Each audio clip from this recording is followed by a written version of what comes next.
Why is warming up important? What's the purpose of a warm-up? Good old arm swings or the ever so popular external rotations with dumbbells. It doesn't really provide you with as many benefits. Let's quickly cover some basic anatomy. Lubrication is important, fellas. What makes a good warm-up? You're not ready to load up that barbell and start doing reps. That is the foundation of movement quality.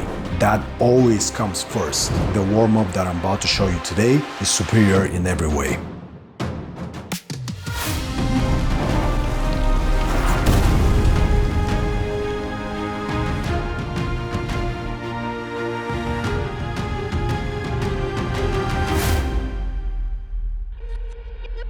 What's going on, guys? Welcome back to the Fortress of Fortitude. In this video, we're gonna talk about how to properly warm up the boulders to improve performance and reduce your risk of injury. I still see a lot of people warming up their shoulders in the gym with some good old arm swings or arm circles or the ever so popular external rotations with dumbbells.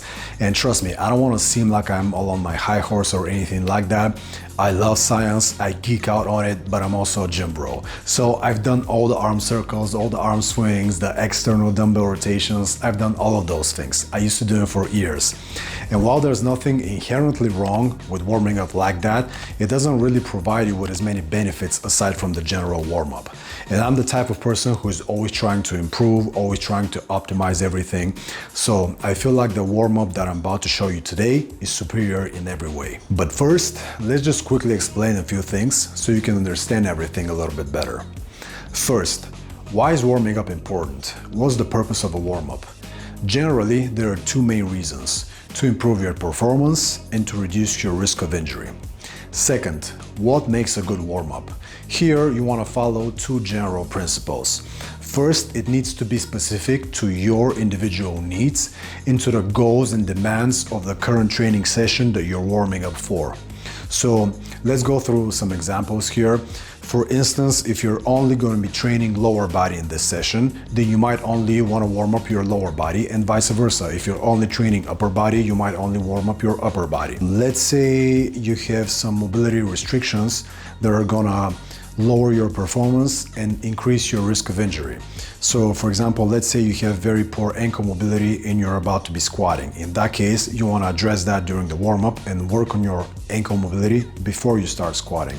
Or let's say your glutes or one side are not firing properly.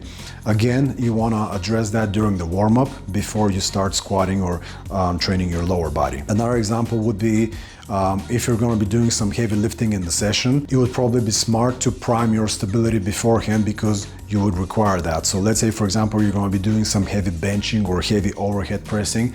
In that case, actually the warm-up that I'm going to show you today is going to be very beneficial. Or let's say you're going to be doing some running, some jumping, some plyometrics. In that case, you might want to do a dynamic warm-up beforehand.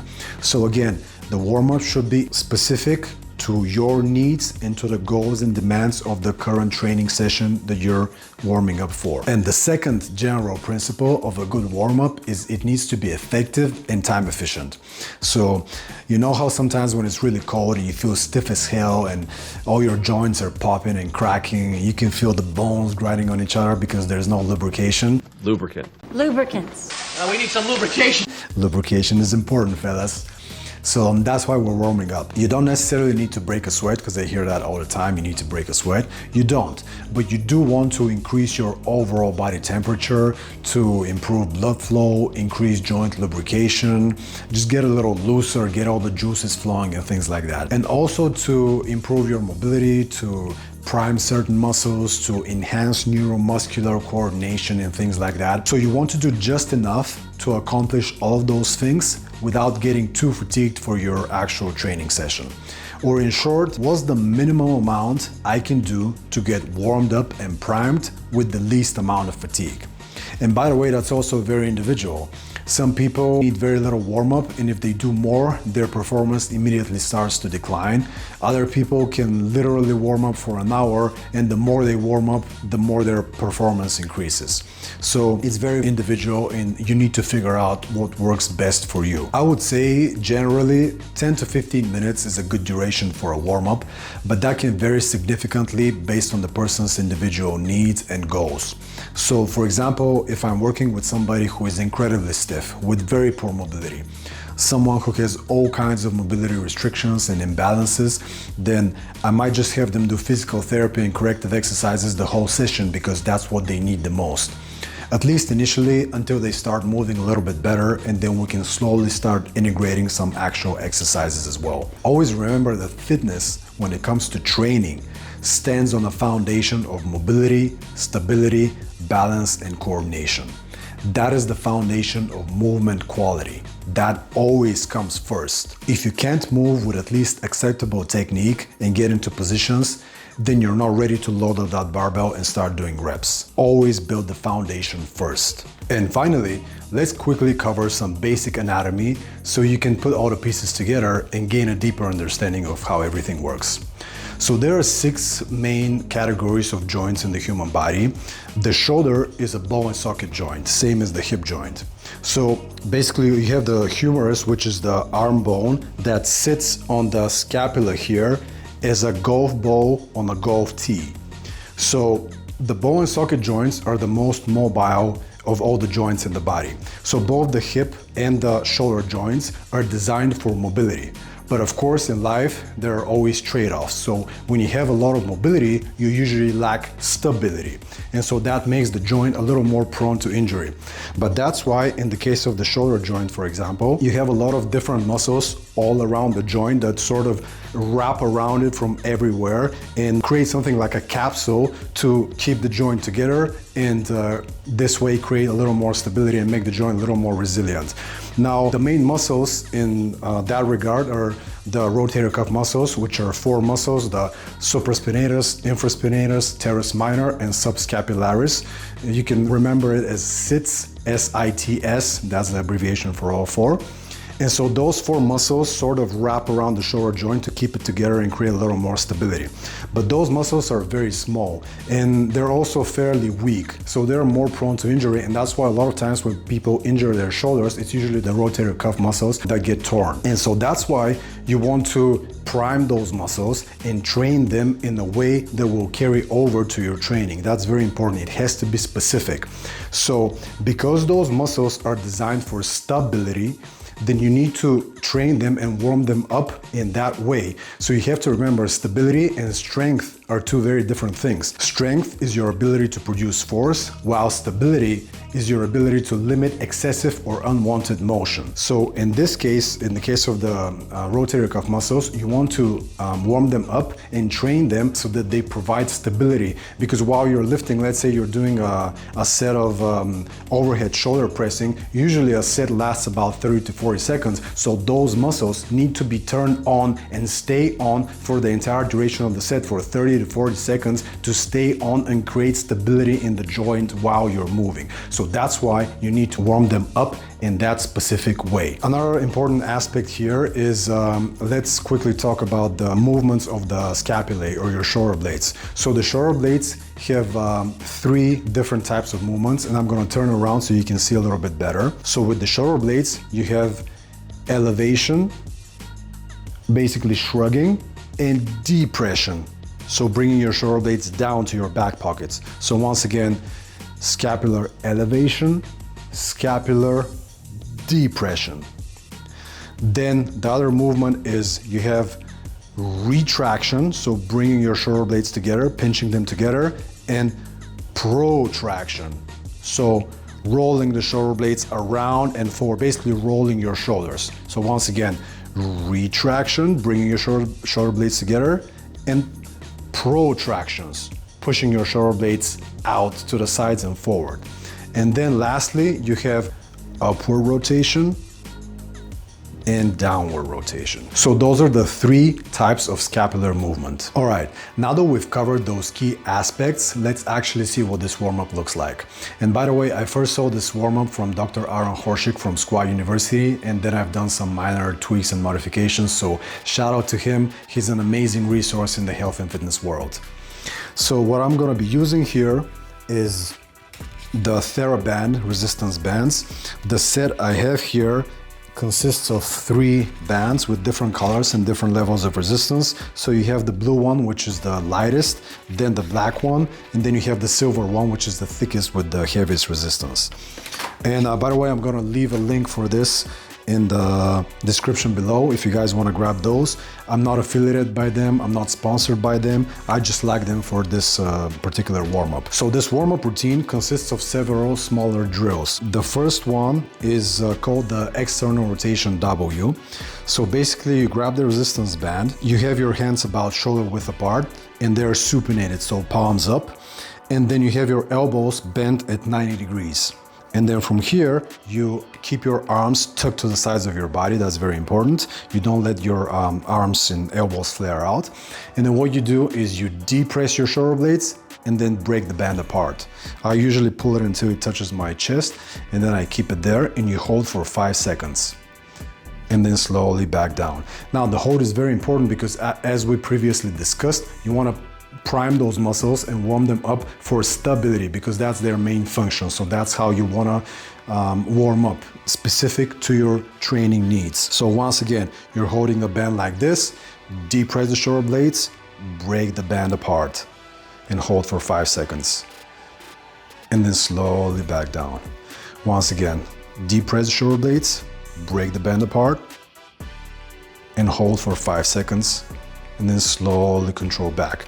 Now, after doing this for a few reps, you should feel your shoulders, your external rotators lining up and being on fire. That tells you that you're doing the drill properly. The biggest mistake I see here is people flaring their elbows out like that. This takes the tension away from the shoulders. You want to keep the tension on the shoulder muscles.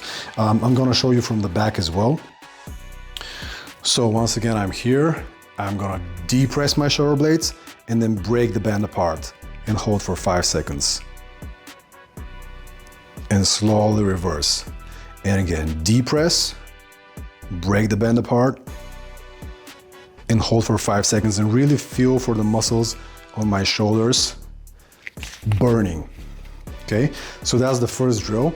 5 reps for 5-second holds. I'm gonna put everything on the screen so you can take a screenshot if you want to, and I'm gonna leave everything also in the description below so you can guys copy it if you want to. Second drill, again, we hold the band about shoulder width, but this time pronated grip, so palms down, and the arms are straight, shoulder level, elbows locked.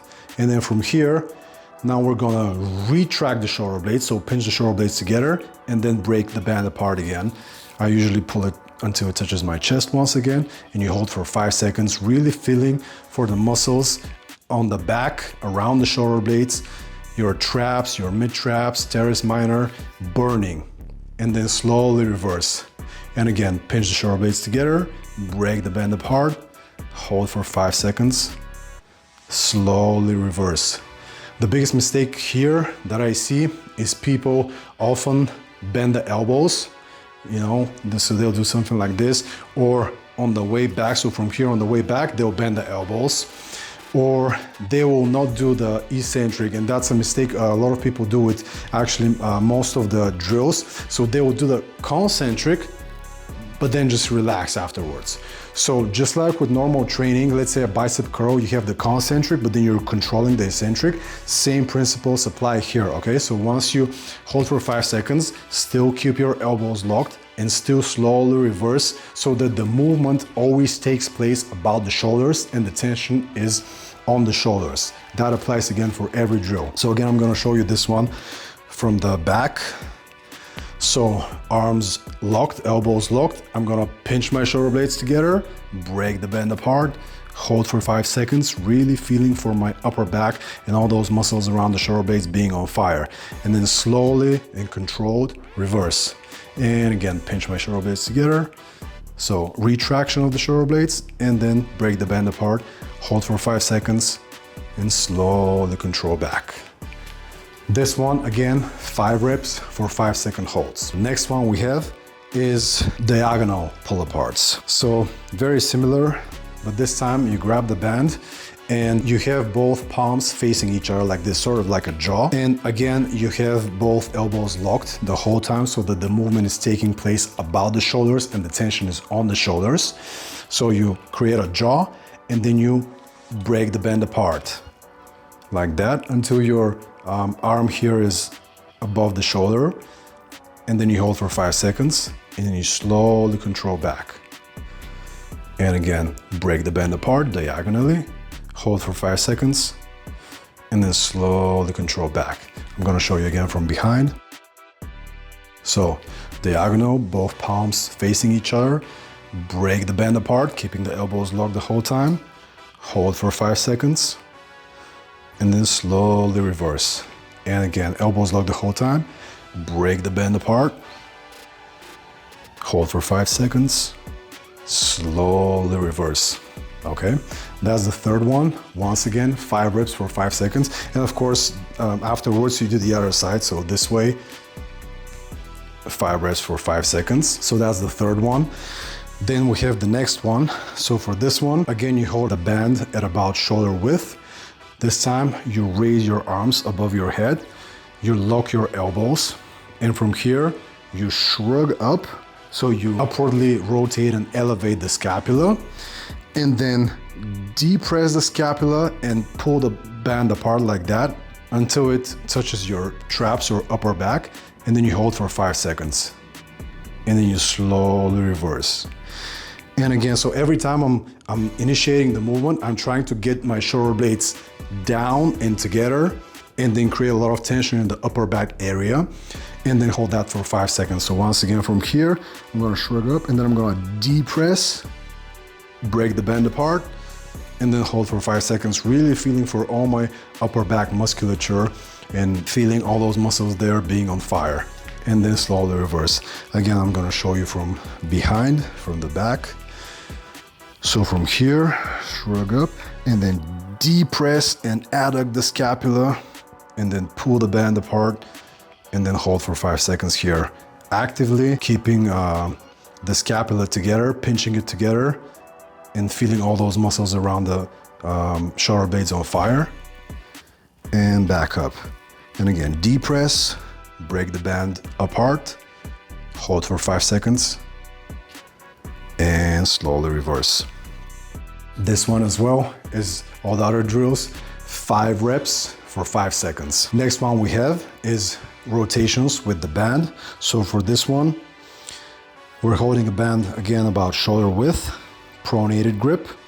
Arms are locked, again, elbows locked the whole time. And we're just gonna slowly rotate all the way up and back until the band touches your butt or hamstrings, and then slowly reverse. 5 slow and controlled reps like that. So all the way back and all the way forward.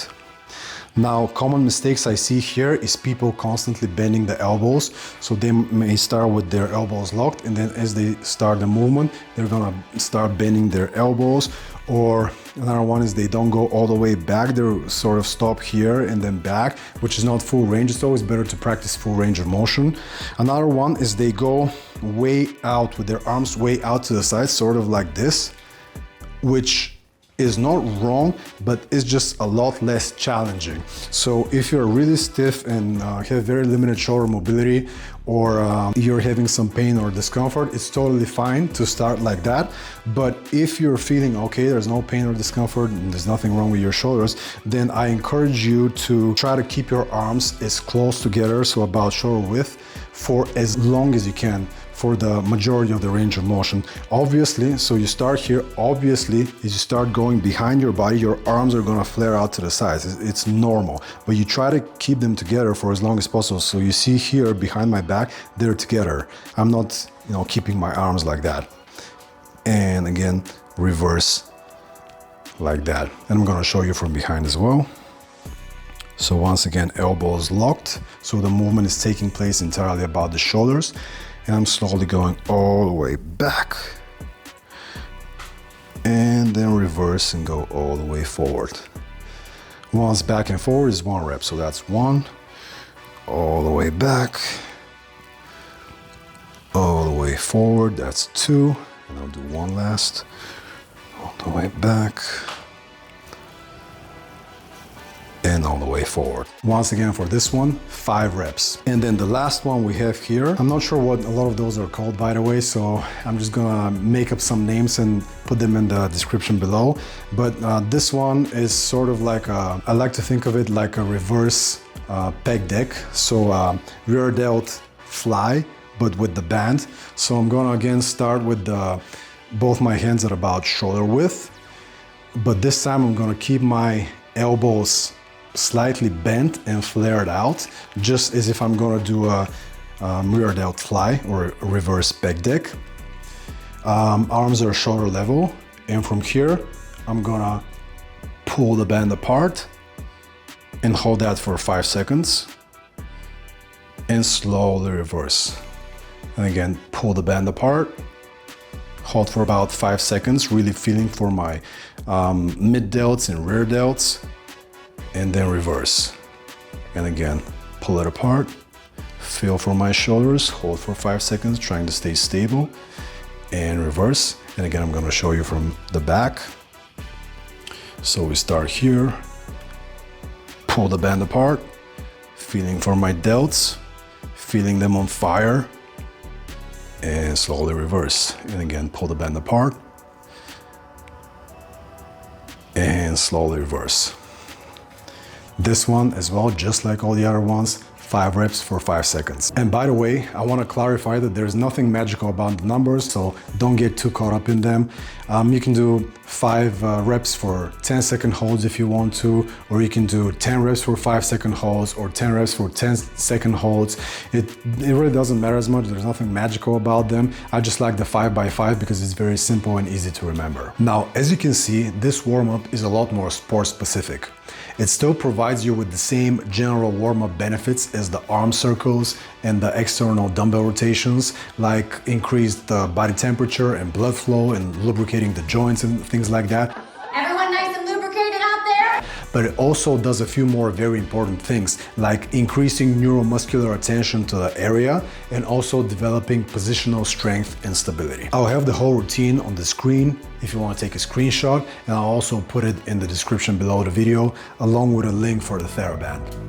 That's it for today, guys. I hope this video is helpful and will help you make more gains in the gym and also stay injury-free. Thank you for watching. Please like, share, comment, subscribe, hit the bell button, all of those things. And if you have any questions, leave them in the comment section and I'll try to respond to as many as I can. That's it for now. I'll see you in the next one.